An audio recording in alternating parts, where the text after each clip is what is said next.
7, 6, 5, 4, 3, 2, 1. You'll never have the sacred stone. Hey guys. Hey guys, welcome back to the channel, or welcome to the channel if this is your first time.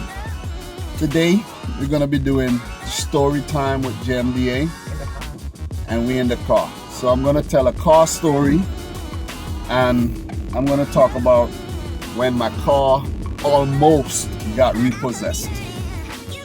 You know, so you have a new car, you don't pay it, you don't pay for it, this might happen to you one day. Sorry Yes. about guys, you like my little afro. Yes, I'm driving, I have to pay attention to the road, okay? Yes guys, so this happened in 2012. I have the car that I'm currently driving at. I went to the dealer. I had an old car at first that I got for like $500 from my stepmom. So I was so excited about that car, but as soon as it started giving problems, How old were you then? when I was 23. The first car. I was 23. No. I was this happened in actually 2008. So I was 21 when I got my first car.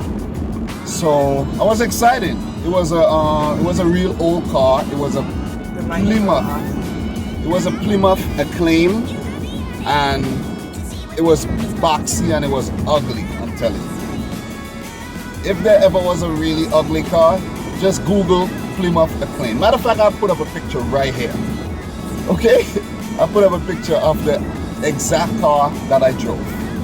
But it did the job. You still got chicks. I don't know. Yes, chicks used to ride in the car. I used to still get chicks.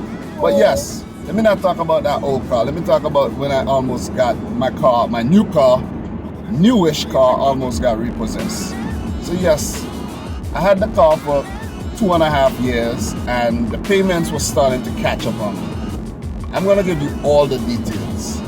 I don't know why I did that, but I was paying $450 a month for my car.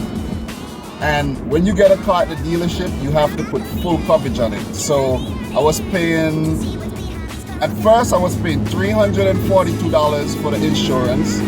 Then I got it down to $280, and then I got it all the way down to like $220 or so. So it was running me $700 a month for the car plus gas. It was overwhelming. It was a big responsibility, and don't mind guys, I was making $275 a week. So basically 75 to 80% of my money that I made was going towards the car. It looked good. It's a Honda Accord. It looked good, you know, it felt good. And I don't know, man. I don't know why I did it, but I did it. So in late 2012, I started, running into problems paying for the car. Like, I would miss a month, and I would be like, okay, since I missed a month, I use the $450 that I didn't pay to catch up. You know what I mean? So I get some money in my pocket. So next month when I pay it, I won't be like broke. And them days, I didn't even have $500 saved. I didn't have $500 in my name. It was like I was broke. I was living, yes, paycheck to paycheck, and it was bad. So I did that 1 month, then I paid it, then I did it for another month, then I paid it again, and then I think it was in December that I didn't pay it, and it was coming on to January, and the payment time was coming up. I think the payment was the 20-something of every month. I can't remember, but it was around tax time. So I'm saying in my mind, taxes is coming up. I'm gonna have some money, but I need, like in January, I was like, I need $1,000 right now. I know I'm in financial crisis right now, so I need $1,000. I need to get my shit together. Yes, the Great Depression was going on with me, man. So I started selling everything I had. That's when you know. Yeah, that's when you know I'm really desperate. I started selling everything I have. I used to play Pokemon them times. I sold the Nintendo DS. I sold the Pokemon games.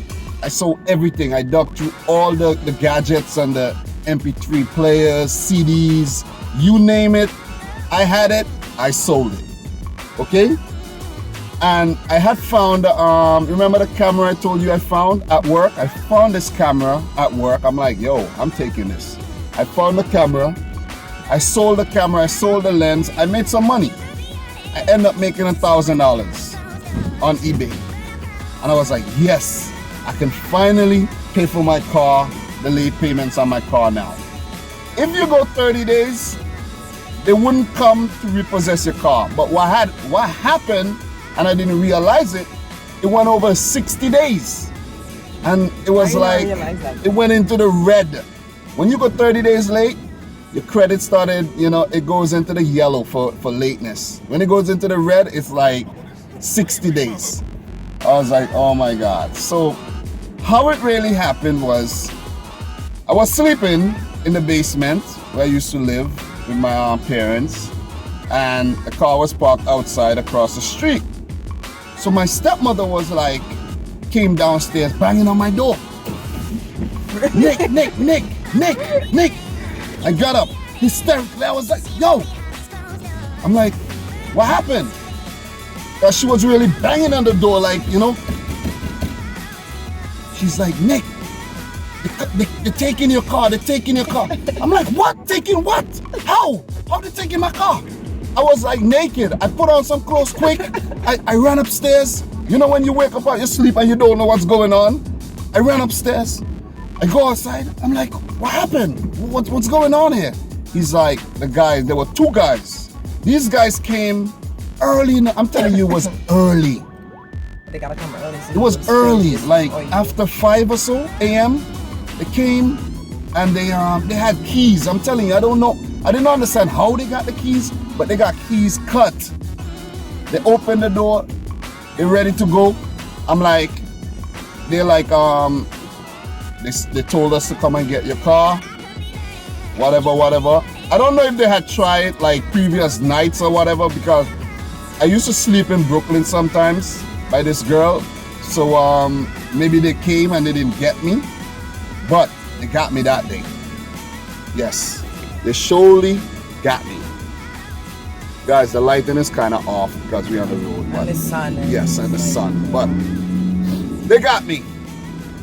They came, they said, take what you want out the car, your valuables, take it out the car, whatever, but we have to take it. I'm like, but I have the money. I have the money like right now. They're like, we can't do nothing about it. We are just Repo Men. They sent us to get the car. We have to get the car. And don't they get paid for getting the car? Yeah, that's the job. Exactly, so they're not gonna say like, okay, yeah, that's the job, you know, so they just go around taking people's cars. But they take doctors, lawyers, anybody. No one is immune to this. Once you don't pay for your car, they're coming to get it. That was like a devastating feeling. Like I was without a car for the first time in years. And I was like, how did this happen to me? Like, you know?